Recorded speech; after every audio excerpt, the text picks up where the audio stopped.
दोस्तों इस वीडियो में हम आईडीएफसी फर्स्ट बैंक के मयूरा क्रेडिट कार्ड के ऊपर एक कंप्लीट डिस्कशन करेंगे। अब ये क्रेडिट कार्ड आज की डेट में इतना ज़्यादा डिमांड में इसलिए क्योंकि ये क्रेडिट कार्ड कहता है कि इस क्रेडिट कार्ड से अगर आप कुछ भी खर्चा करते हो होटल बुकिंग के लिए तो आपको स्ट्रेट अवे 18.33% का कैशबैक मिलेगा। और यही क्रेडिट कार्ड कहता है कि अगर आप इस क्रेडिट कार्ड से कोई भी फ्लाइट की बुकिंग करते हो ना तो उस केस में आपको 11.66% का कैशबैक मिलेगा। यानी आप समझो 18.33% और 11.66% का कैशबैक एक अच्छा खासा कैशबैक हो जाता है। अब एक बार इसके बेसिक फीचर से स्टार्ट करते हैं। देखो एक चीज और बताऊं, एक तरफ तो आपका हो गया ये आईडीएफसी फर्स्ट बैंक का मयूरा क्रेडिट कार्ड, और एक और क्रेडिट कार्ड इसकी टक्कर का आता है जिसका नाम है HSBC travel one credit card. ठीक है जी। जैसे आपका ये जो मयूरा क्रेडिट कार्ड है इसकी फीस तो है 5,999 प्लस 18% जीएसटी, यही ज्वाइनिंग फीस है और यही एनुअल फीस है। वहीं दूसरी तरफ जो आपका HSBC travel one credit card है ना उसकी ज्वाइनिंग फीस है 4,999 प्लस 18% जीएसटी, ऐसे ही एनुअल फीस भी 4,999 प्लस 18% जीएसटी है। यानी HSBC travel one credit card इस मयूरा क्रेडिट कार्ड से 1,000 रुपये सस्ता है। हल्के फुल्के फीचर्स में चेंज है, जैसे इसके अंदर तो आपको 18 पॉइंट समथिंग % का कैशबैक मिल रहा है मयूरा वाले के अंदर। वहीं जो HSBC travel one credit card है ना उसके अंदर आपको ट्रैवल बुकिंग के ऊपर 19% का कैशबैक मिलता है। यानी वही बोल रहा हूं ना, हल्के फुल्के फीचर्स में चेंज है। तो मेरी आपसे एक रिक्वेस्ट है, देखो जब तक आप दो कार्ड्स को कंपेयर नहीं करोगे ना आप एक रिजल्ट पे नहीं पहुंच सकते। तो मेरी रिक्वेस्ट ये है कि पहले ये वीडियो तसल्ली से देखो। ये कार्ड भी बहुत अच्छा है, मयूरा कार्ड भी बहुत अच्छा है, लेकिन डिपेंड ये करता है ना कि आपके खर्चे का है। कुछ लोगों के लिए मयूरा ज्यादा बेटर होगा, कुछ लोगों के लिए एचएसबीसी ट्रैवल वन ज्यादा बेटर होगा। तो पहले ये वीडियो देखो, उसके बाद एक बार एचएसबीसी ट्रैवल वन की वीडियो भी जरूर देखना। ऐसा नहीं कि ये कार्ड देख लिया, इसके फीचर देख लिए, बोले बहुत अच्छे हैं। हो सकता है कि आपके लिए एचएसबीसी ट्रैवल वन ज्यादा बेटर हो सकता है कुछ लोगों के लिए मयूरा ज्यादा बेटर हो। तो वीडियो का लिंक दे दूंगा डिस्क्रिप्शन में एचएसबीसी ट्रैवल वन का भी, ठीक है। एक बार कंपैरिजन जरूर करना। अब एक बार इसके बिल्कुल बेसिक से फीचर्स को जो है समझना शुरू करते हैं।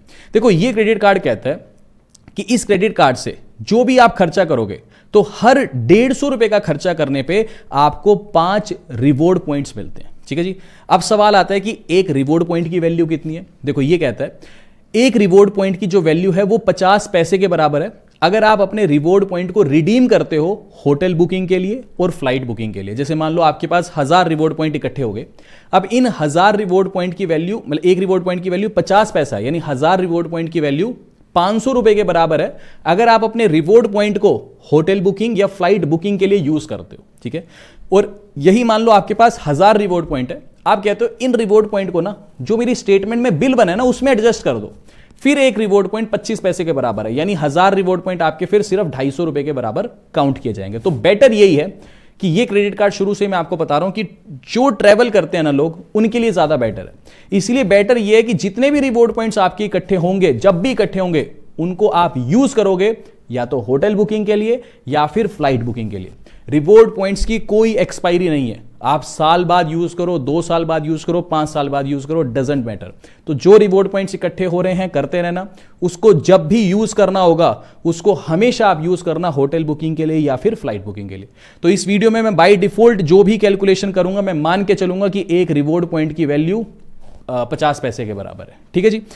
अब 150 रुपए का खर्चा करने पे मेरे को ये 5 रिवॉर्ड पॉइंट्स देता है। ये इसका बेस रिवॉर्ड पॉइंट है। ये कहता है कि 150 रुपए का खर्चा करो कहीं पे भी, चाहे ऑनलाइन करो चाहे ऑफलाइन करो, जहां पे भी खर्चा करो, बस होटल और फ्लाइट को छोड़ दो एक बार के लिए, क्योंकि वो वहां पे मेन कैशबैक आता है। उन दो चीजों को छोड़ दो, होटल और फ्लाइट को छोड़ दो। इसके अलावा कहीं पे भी कुछ भी खर्चा करोगे ना तो 150 रुपए का खर्चा करने पे आपको 5 रिवॉर्ड पॉइंट्स मिलेंगे। यानी मैं ये कह सकता हूं कि 150 रुपए का खर्चा करने पे मेरे को 2.5 रुपए का कैशबैक आ रहा है। क्यों? क्योंकि एक रिवॉर्ड पॉइंट की वैल्यू 50 पैसे के बराबर है। यानी मैं ये कह सकता हूं कि मेरे को इस केस में क्या बोलते हैं 1.66% का कैशबैक मिलता है। यानी अगर मैं इस क्रेडिट कार्ड से कहीं पे भी कुछ भी खर्चा करता हूं तो 150 रुपए का खर्चा करने पे 2.5 रुपए का कैशबैक मिल रहा है। यानी मैं कह सकता हूं कि मेरे को 1.66% का कैशबैक मिलता है। ये जो कंडीशन है ना इसकी, ये कंडीशन है, ये कहता है अगर इस क्रेडिट कार्ड से ये नया महीना शुरू हुआ, शुरू के 20,000 रुपए तक जो भी आप खर्चा करोगे इधर उधर, उस केस में तो आपको 1.66% का कैशबैक मिलेगा।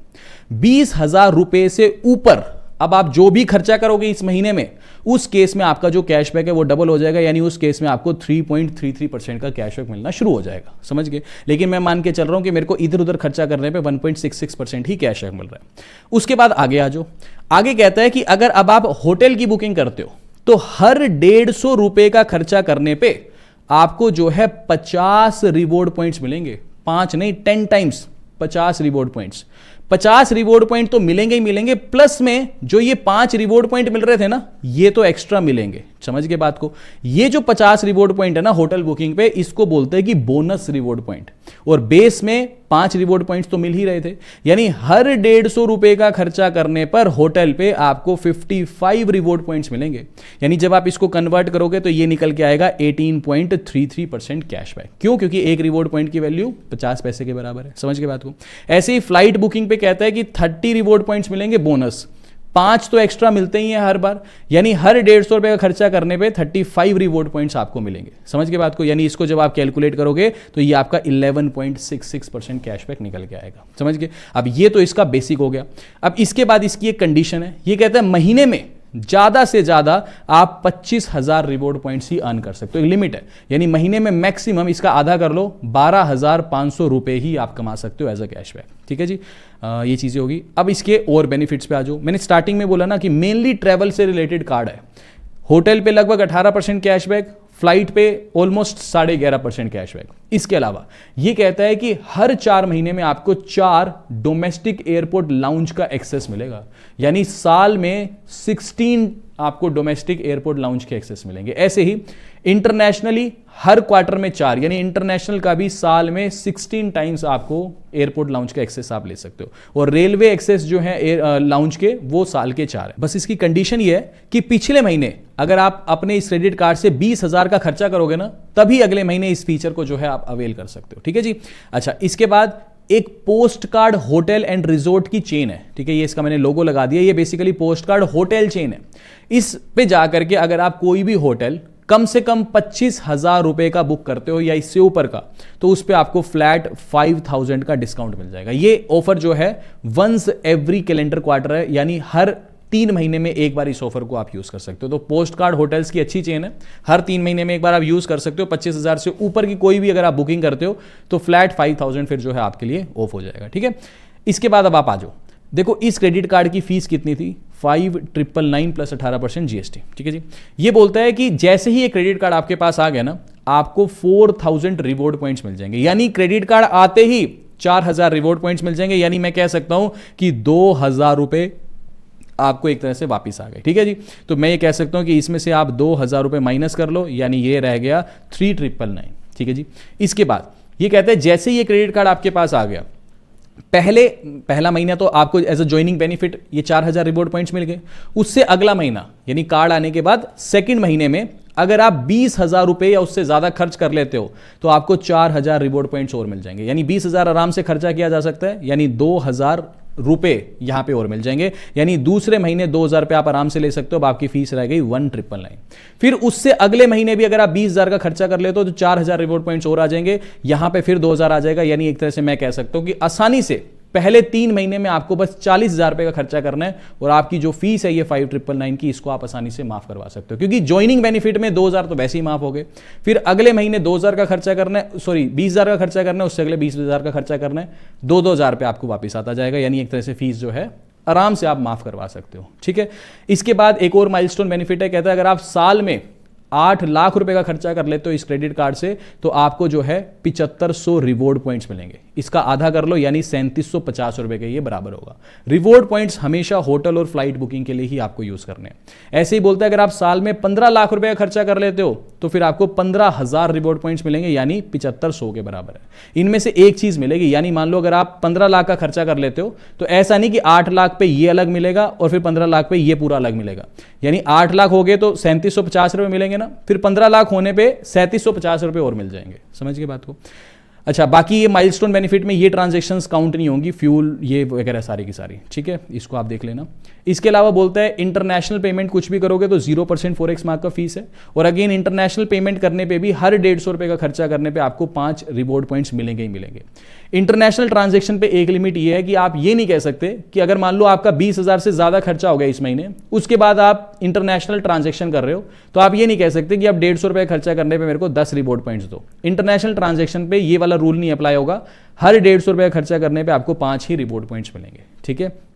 इसके बाद कुछ एक गोल्फ बेनिफिट देता है, बोलता है कि अगर आप 20,000 रुपये का खर्चा पिछले महीने कर लेते हो तो अगले महीने आपको एक गोल्फ का लेसन मिलेगा। ऐसे अगर आप 40,000 का खर्चा पिछले महीने कर लेते हो तो आपको 2 गोल्फ के लेसन मिलेंगे, ठीक है।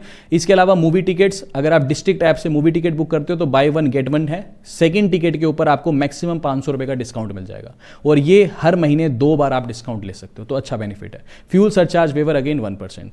3 कैटेगरी में आता है, चाहे आप रुपे कार्ड ले लो, चाहे वीजा ले लो, चाहे मास्टर कार्ड ले लो। सबसे शानदार कौन सा है? सबसे शानदार रुपे रहता है। रीजन क्या है? रुपे कार्ड अगर आप लेते हो और इस क्रेडिट कार्ड से अगर आप 2,000 रुपए से कम खर्चा करते हो यूपीआई ट्रांजैक्शंस के ऊपर तो फिर 0.33% कैशबैक मिलेगा। इसी महीने 2,000 से ज्यादा ट्रांजैक्शन कर रहे हो तो 2,000 से ऊपर जितनी भी ट्रांजैक्शन करोगे उस पर हर एक ट्रांजैक्शन पे 1% कैशबैक मिलेगा यूपीआई पे। तो अच्छा है, यूपीआई हम डेली यूज करते हैं, रुपे कार्ड है, आसानी से यूपीआई के साथ आप लिंक कर सकते हो। पेमेंट जो भी करनी है वो आईडीएफसी फर्स्ट बैंक की ऐप के साथ करनी है।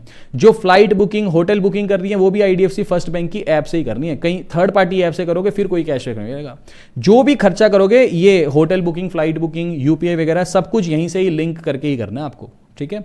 अच्छा, इसके बाद मास्टर कार्ड अगर आप लेते हो तो इसके अंदर गोल्फ बेनिफिट मिलते हैं कि 4 कॉम्प्लीमेंट्री राउंड मिल जाते हैं, 12 कॉम्प्लीमेंट्री लेसन मिल जाते हैं। गोल्फ का शौक रखते हो तो फिर मास्टर कार्ड ले लेना। और ऐसे ही वीज़ा अगर आप लेते हो तो इस केस में इनके 2 होटल्स के साथ टाई अप है, एक आईटीसी होटल्स के साथ है और दूसरा ये एलिवास, ये चेन है होटल्स की, इनके साथ टाई अप है। इसमें यह है कि 3 नाइट्स की बुकिंग करते हो तो 2 नाइट्स के लिए पे करना है, 1 नाइट फ्री मिलेगी, या फिर अगर सेकंड नाइट आप चाहते हो तो उस पर 50% डिस्काउंट भी मिल जाएगा। तो ये 2 ऑप्शन है दोनों के अंदर ही, तो ऐसा आप ले सकते हो। तो ये बेसिकली 3 कैटेगरी में आता है।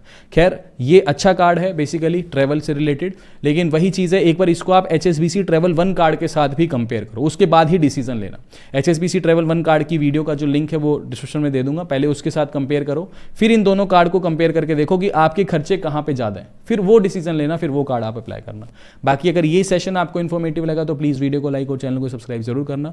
बाकी मिलते हैं आपसे अगली वीडियो में। अभी के लिए this is end of the video. Thanks for listening and thank you all.